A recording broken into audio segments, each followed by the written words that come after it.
হাবিবুর রহমান মেজবা সাহেবের মূল বক্তব্যটা শুনে আসি। প্রকাশ্যে বলেছেন একটি মিডিয়ায় যে আমি নাকি 9টি বিয়ে করেছি এবং আমার অনেকগুলো পরকীয়া সম্পর্ক। মানে দিনকে রাত বলা যেমন মিথ্যা, তার এই স্টেটমেন্টও ঠিক ততটাই মিথ্যা। এ ব্যাপারে আমি আমার আইনজীবীর সঙ্গে আলোচনা করে তার এই যে আমাকে সম্মানহানি করেছে, আইনগত কি ব্যবস্থা নেওয়া যায় সেটা আমি আলোচনা করে ব্যবস্থাও নেব ইনশাল্লাহ, এই সিদ্ধান্ত গ্রহণ করেছি। এটা শরিয়া কিংবা রাষ্ট্রীয় আইন দিক থেকে তো এটা অপরাধ নয়।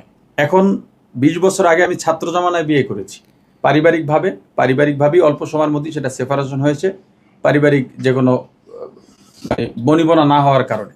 এরপরে যাকে বিয়ে করেছি তিনি এখন আমার সঙ্গে আছেন, সেখানে আমার 4 সন্তান আছে। তো আমার বিরুদ্ধে আমার বর্তমান দ্বিতীয় স্ত্রী নাইমা কেন পড়েছেন সেটা স্বাভাবিকভাবেই অনুমেয়।